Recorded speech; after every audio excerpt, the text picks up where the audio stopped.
لاہور کی فجر ابھی ہوئی بھی نہیں تھی، شالمی کے بازار کے گرد ٹانگوں کی جھنکار مدھم ہو چکی تھی۔ اچانک ایک چیخ نے سناٹے کو چیر دیا، بچاؤ، نتھو کو مار دیا۔ لوگ بھاگتے ہوئے پہنچے تو زمین پر ایک دیو ہیکل جسم تڑپ رہا تھا۔ نتھو، وہی کوچوان جس کا نام سن کر پہلوانوں کے رنگ اڑ جاتے تھے، آج خود خون میں لت پت پڑا تھا۔ کسی نے خنجر سے ایسے وار کیے تھے جیسے ہر وار میں برسوں کی نفرت چھپی ہو۔ شہر لاہور ساکت ہو گیا، لیکن اسی خاموشی سے ایک نیا نام ابھرا، بلا ٹرکاں والا۔ وہ شخص جس کے ایک اشارے پر لوگ غائب ہو جاتے، جس کے ڈیرے پر پولیس افسر بھی ادب سے بیٹھتے، اور جس کی دشمنی 3 نسلوں کے خون سے لکھی گئی۔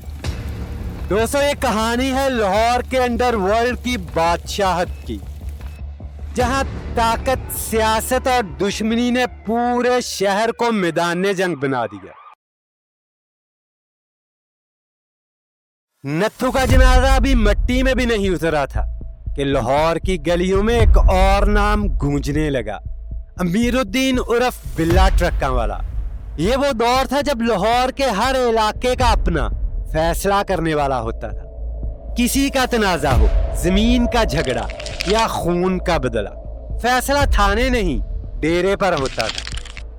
بلے کا ڈیرا شالمی کے بیچوں بیچ تھا، لکڑی کی بھاری کرسی، دیواروں پر پہلوانوں کی تصویریں، اور دروازے پر کھڑے چرس پیتے کٹے ٹائپ لوگ۔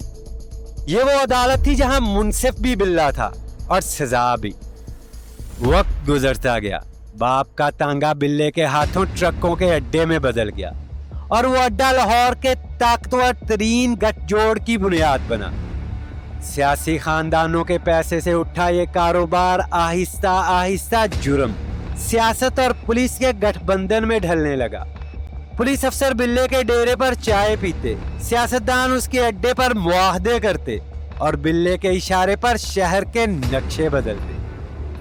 یہ وہ لمحہ تھا جب لاہور میں جرم نے اپنی یونیورسٹی کھولی، اور بلا بن گیا اس کا پہلا پروفیسر۔ بلا ٹرکاں والا وہ بدماش تھا جس نے پستول کبھی ہاتھ میں نہیں لیا۔ اسے بندوق کی ضرورت نہیں تھی، کیونکہ اس کا اصل ہتھیار تھا اثر۔ کہنے کو وہ گڈز ٹرانسپورٹ کا بزنس مین تھا، مگر دراصل وہ فیصلوں کا کاروبار کرتا تھا۔ اس کے کاروبار کا پہلا سرمایہ لاہور کے ایک بااثر سیاسی خاندان نے دیا۔